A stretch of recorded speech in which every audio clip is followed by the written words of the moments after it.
Permettez-moi avant toute chose de vous remercier pour votre présence nombreuse, qualifiée, engagée. Ce pencco spécial n'est pas un événement de plus. C'est un acte collectif en faveur du leadership féminin, de l'économie inclusive et aujourd'hui du lancement officiel du Fonds Rose. Ce que cette salle dit, mieux que n'importe quel discours, c'est que l'autonomisation des femmes n'est plus un sujet périphérique. Elle est au cœur. Mesdames et messieurs, les femmes n'ont pas attendu qu'on leur reconnaisse une place dans l'économie. Elles l'ont prise. Elles ont bâti, innové, résisté. Et aujourd'hui, elles entreprennent. Les chiffres parlent d'eux-mêmes. 568 449 crédits accordés. 110 milliards 100 de francs CFA mobilisés. 238 649 initiatives portées par des femmes, d'un bout à l'autre du pays. Des femmes accompagnées au moment où tout commence, où tout recommence. Certaines de ces femmes sont parmi nous ce matin. J'en ai cité d'autres, mais d'autres qui sont en route. Je vais vous donner un nom, Excellence. Nafissène, elle s'appelle. Retenez ce nom. Nafissène est de celle-là, et son parcours mérite qu'on s'y arrête. Elle va y revenir elle-même. À elle et à toutes celles qui ont osé, qui ont tenu, qui ont réussi, vous n'êtes pas que des bénéficiaires, vous êtes des bâtisseuses. Mesdames, Messieurs, et accompagner une femme entrepreneur, ce n'est pas seulement financer un projet, c'est aussi la rejoindre là où la vie parfois complique tout. Ce combat n'est pas nouveau pour moi. Ministre de la Femme, j'avais demandé, déjà plaidé pour les tests prénuptiaux dans la lutte contre le VIH-Sida. Parce que prévenir vaut mieux que subir. Face au cancer, la conviction est la même. Chaque jour gagné sur la détection est une vie que l'on protège. C'est dans cet esprit qu'est né le Fonds Rose. Annoncé lors de la Marche Rose d'octobre 2025, organisée par l'Amicale du personnel de la DER/FJ, un dispositif intégré, on vous l'a présenté tout à l'heure, conçu, mais un dispositif dynamique. Nous attendons vos inputs. Conçu pour une seule mission, permettre aux femmes atteintes ou en rémission du cancer de ne pas perdre en même temps que leur santé ce qu'elles ont mis des années à construire. Le cancer avance dans le silence. Beaucoup de femmes le portent seules, par pudeur, par peur, par faute de savoir qu'il existe des recours. Ce silence-là, nous voulons le briser. Pour une femme entrepreneur, la maladie frappe deux fois. Deux fois. Elle atteint le corps et elle menace ce que le corps a bâti.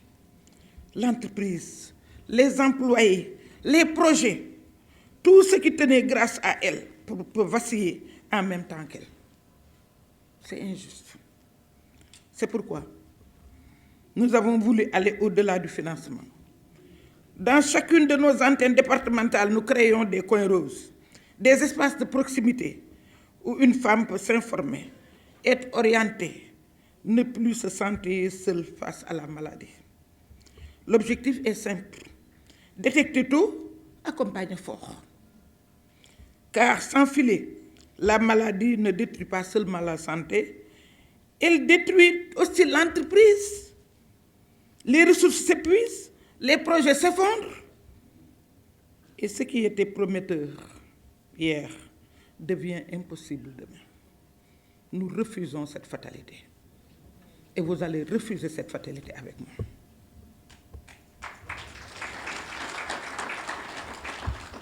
Le Fonds Rose et les coins roses, c'est cela une réponse concrète, humaine, à la hauteur de l'épreuve. Briser le silence? Oui, encourager la prévention. Ne laissez aucune femme entreprendre seule dans la maladie. Mesdames et messieurs, avant de conclure, permettez-moi de rendre hommage à des femmes, des personnes, je devrais dire, qui agissent avec discrétion auprès de ces groupes vulnérables, de ces couches vulnérables. Cette sobriété, c'est-à-dire, elles agissent sans tribune ni fanfare. Cette sobriété-là n'est pas une absence, c'est une élégance. Et en général, l'élégance est femme. Et dans une journée consacrée au leadership féminin, il me semble juste de dire que le leadership peut aussi prendre ce visage, celui du service silencieux, constant et sincère. Aujourd'hui, je ne prends pas seulement la parole en tant que présidente des malades et guéris du cancer. Je parle en tant que femme, en tant que malade, en tant que survivante.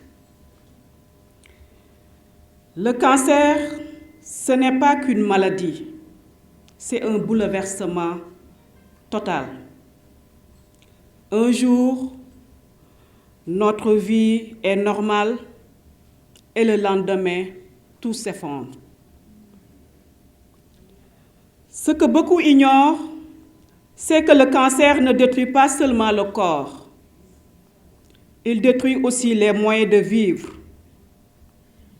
Quand la maladie arrive, les dépenses commencent et ne s'arrêtent plus. Examens, traitements, médicaments, déplacements, insomnie, vomissements, céphalées, brûlures. Chaque étape a un coût. Un coût lourd, parfois insupportable. Et pendant ce temps, nos revenus chutent.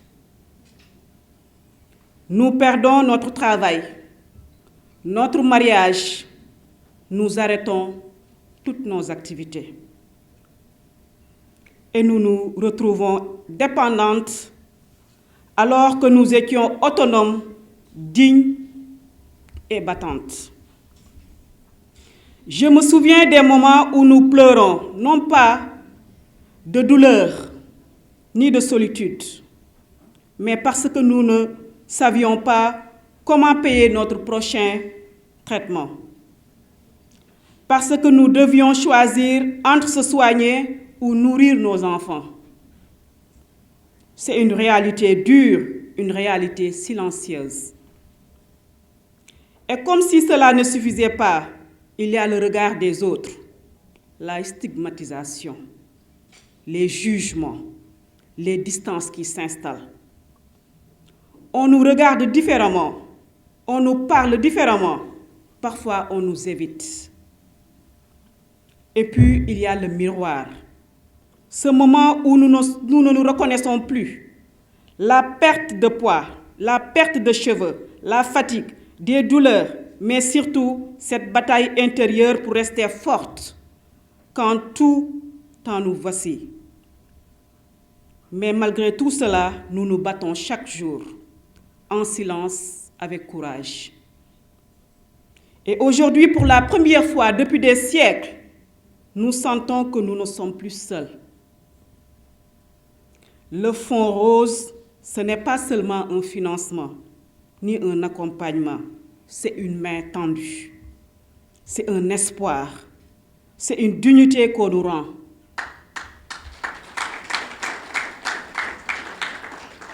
Je me souviens encore en octobre dernier, lors de la Marche Rose, Madame la déléguée générale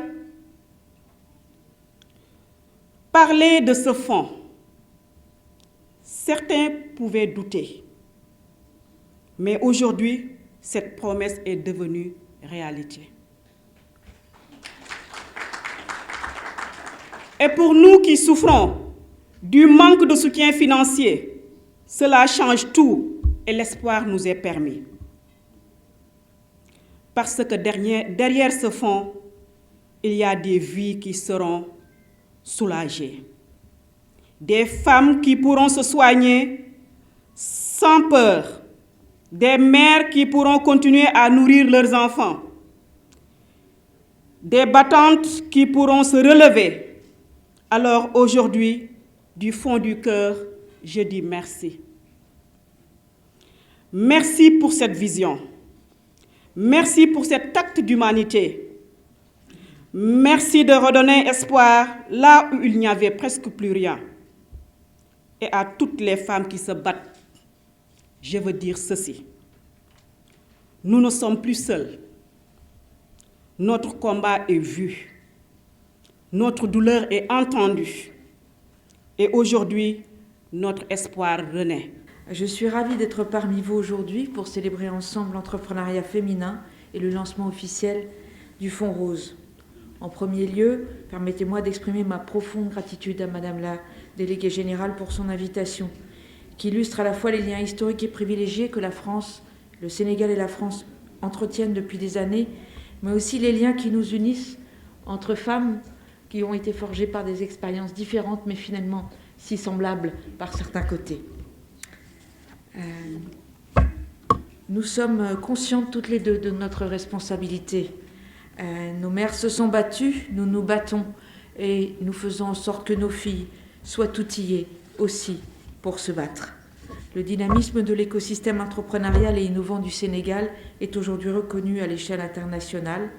Porté par les plus hautes instances de l'État, il est considéré comme un levier essentiel pour le développement du pays.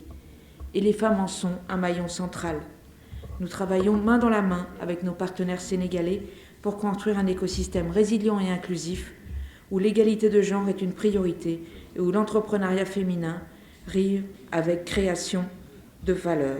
Comme évoqué très éloquemment par Madame la directrice générale, je sais le nombre de femmes sénégalaises qui portent l'économie, la famille et les valeurs de ce pays.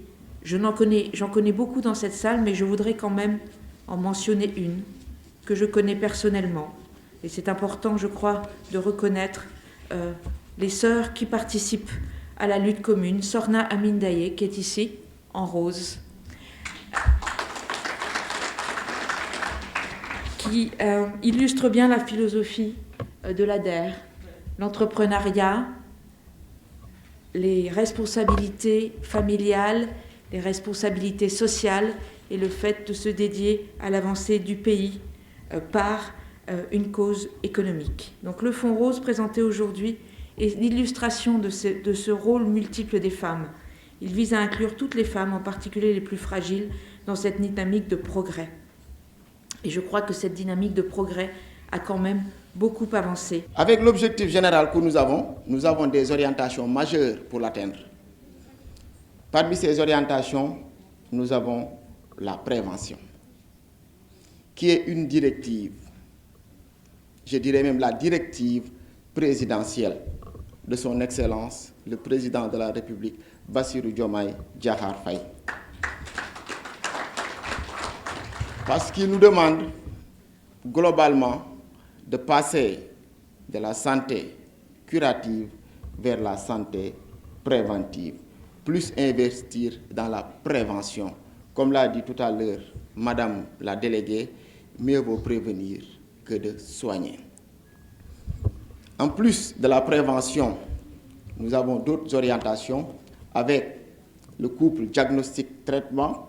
Et là, nous allons insister beaucoup plus sur le dépistage précoce pour avoir de meilleurs résultats, une meilleure efficacité dans la prise en charge. Prendre en charge ces malades, c'est bien, mais les suivre, c'est encore mieux.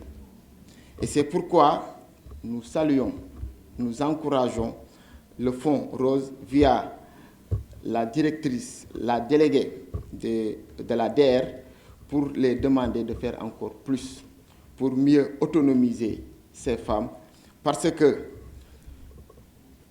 nous sommes en train de prendre en charge ces femmes sur le plan médical, mais sur le plan psychosocial, nous avons vu que nous avons notre gap à combler. Et c'est pourquoi, comme j'ai l'habitude de le dire, nous savons que le cancer, la cause est multifactorielle, mais la prise en charge et multidisciplinaire et même multisectoriel. Et c'est là que j'appelle les instituts publics que nous sommes, les partenaires techniques et financiers, les collectivités territoriales, la société civile, mais aussi nous appelons le secteur privé à agir autour de l'essentiel, c'est-à-dire prendre en compte l'ensemble des composantes qui sont au niveau du cancer de la femme en particulier.